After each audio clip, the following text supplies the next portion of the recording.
to my channel. We're going to talk about prophecy as usual and what's being revealed in the last days. Let's talk about the Pope. He went to Mexico and met with a minister there that was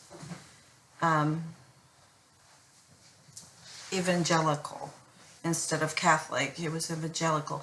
But we know from the article that is on the screen that the Pope desires all faiths to unite. And that sounds great and everything, but that isn't great because there's only one God. And when you bring Buddha and Hindu and Islam and everything and put it all in together, then that's not Christianity. It sounds like the Pope is being very politically correct and trying to accept all faiths in as one. But remember, the Word of God says that there is only one God. And he says, I will have no other, there will be no other gods before him that you can bring. So you can't worship Yahweh, Yahweh as some people call him. I like to call him Yahweh, pronounce it that way, and his son Jesus. You cannot have another God that you bring along, because that's like being a harlot. You either be faithful or don't come at all, basically. But when you're looking at the headlines and seeing all this stuff, you know that we are getting close. We're probably on the precipice of the end times. I mean, a lot of people say, well, the end times are probably right now as we speak. I would say that we are definitely on the verge of end times and probably well on our way to many things happening. The reason I don't say that we're totally in the end times right now is because there's things that has to transpire still, and that's my opinion of interpreting the word and looking into prophecy for these last 2.5 years. I do not think that the Pope realizes that the agenda that he has is demonically charged. I think that's the danger of it, is it sounds great that we're all getting along, all holding hands and singing Kumbaya, but in the reality of it is demonically inspired, because that is what needs to be happening for the one world order to take effect. I kind of want to touch on something really quick too. I know that there are many YouTubers on here that talk about the Illuminati, and they get some heated debate back, and then I've recently seen the parodies on it, you know, of Illuminati confirmed, you know, that, you know, they're making fun of these conspiracy theorists who's saying that the Illuminati is in everything, that it's in the music, it's in this, you know, and they're running the whole show. And so people making fun of them, making these links that's ridiculous. You know, I've seen one where about One Direction singer leaving, and they made all these weird, you know, like Texas is a state too, and Texas has 5 letters, and da-da-da-da-da, and this means that he is part of the Illuminati. Illuminati confirmed. I mean, just making a joke of it. I'm not really into the whole conspiracy theory thing. I think when you are trying to make these links and stuff, it comes off sounding crazy. But having said that, it does not mean that their theories are inaccurate. No, bear with me right now. Because logically, I always go back to logic. Explain to me why the music industry, their stars, and I would like to sit down with a panel of stars, singers and artists, and say, why are you doing this in photos? Or this in photos? Why are you all doing it? And it's all over the place. I mean, is it kind of like a tongue-in-cheek joke at this point? It wasn't back then when everybody was doing it, and they're still doing it. What is the reason that there's so many of them doing that? Logically answer that question, because that's not really a fashion statement for everybody to be doing this. My theory, and when I throw out a theory, it means I could be wrong. And there's a very good chance that I could be wrong. I do have a theory about this. Bear with me. When you look at scriptures, I like to go in and I like to look at any scriptures that bring credence to this. Is there anything that explains in the scriptures why they would be doing this? What does that mean? Or I've seen them do that before, just weird, what's with the eyes? What's up with that, guys? Why are you doing that? And it's not cool. You don't look stylish doing it. It's not part of your record label. I could see if it was a record label of One Eye Records or something like that, then I would see that, well, they're just making a reference, to that. But that's not the case. And we see it kind of across the board, well, then, logically you're going to spur this movement where people are saying, why are you doing this? Well, there's a conspiracy going on, and there's Illuminati, and they, whatever they want to call themselves. But we do know the scriptures say we wrestle not with flesh and blood, but principalities and high places.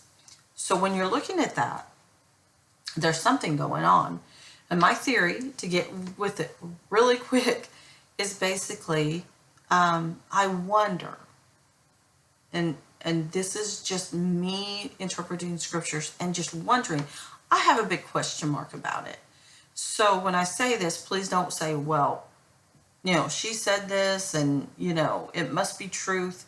No, investigate it for yourself.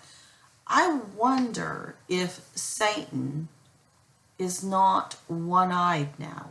And when I say now, I mean after the battle between him and Archangel Michael, and he got thrown out.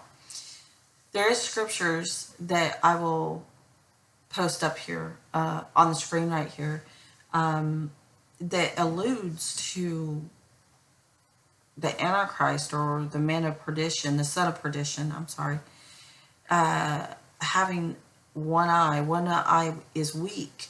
Then Jesus speaks about one eye. If your eye is evil, then your whole body's, why are we making references to the eye? What's going on there?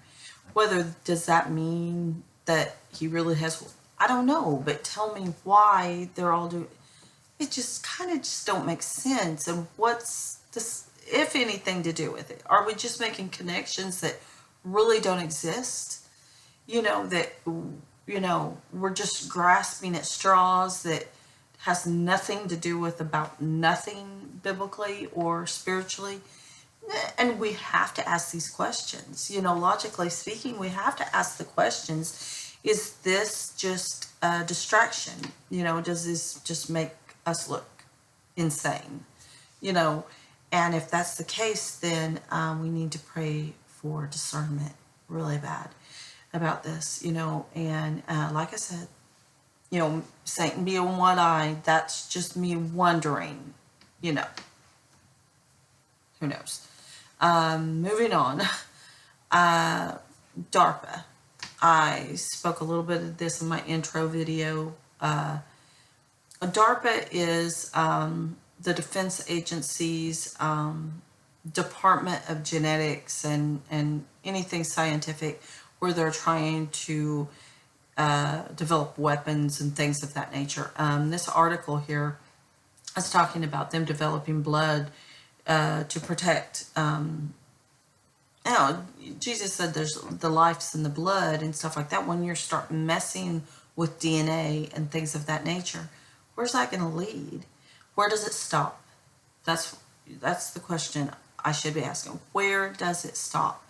Where does the genetic testing and the genetic manipulation stop? It doesn't. That's the point. Once they fuel this and start changing it, because most people, if you told me, if you put a chip in my head that I would be, the brightest person ever, I would have the perfect body, because my brain would adjust my metabolism and, I wouldn't ever have to diet anymore. Or how about if I had leukemia, genetically they would modify my DNA. And where does it stop? It sounds wonderful. But I'm refer back to Revelation where, they were talking about prolonging life, with this testing, that they could prolong life for a long period of time. And if that's the case, then you're going back to the original lie in the garden from the serpent that said, you will surely not die. And then you go all the way to the end to Revelation, and Revelation is speaking about that they want to die, but death will flee from them. That means they don't have the ability to die. They will pray for the mountains to fall on them, and death will flee.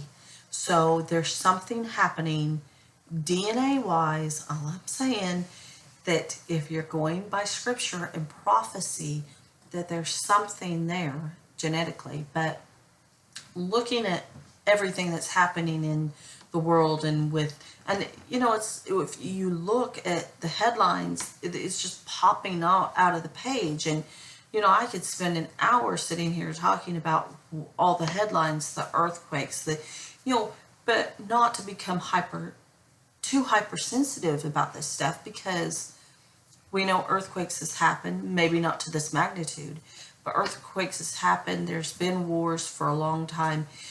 Are we even that much closer to the end? And that is the question that this channel is posing. How close are we? Are we close enough to say that we're right at the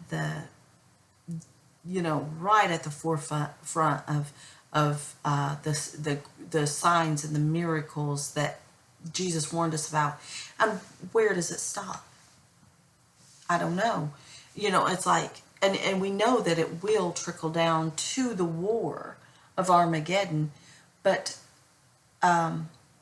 we are looking at the signs, because at one point all the nations, like I said in my other video, have to come together in one accord. And how they plan to do that, the fallen angels, I'm sure that they're very shrewd, and they're very intelligent in a lot of aspects. So this isn't a stretch for them. They're basically preparing people right now, desensitizing them and programming them to think that sin is not sin anymore. And they do a very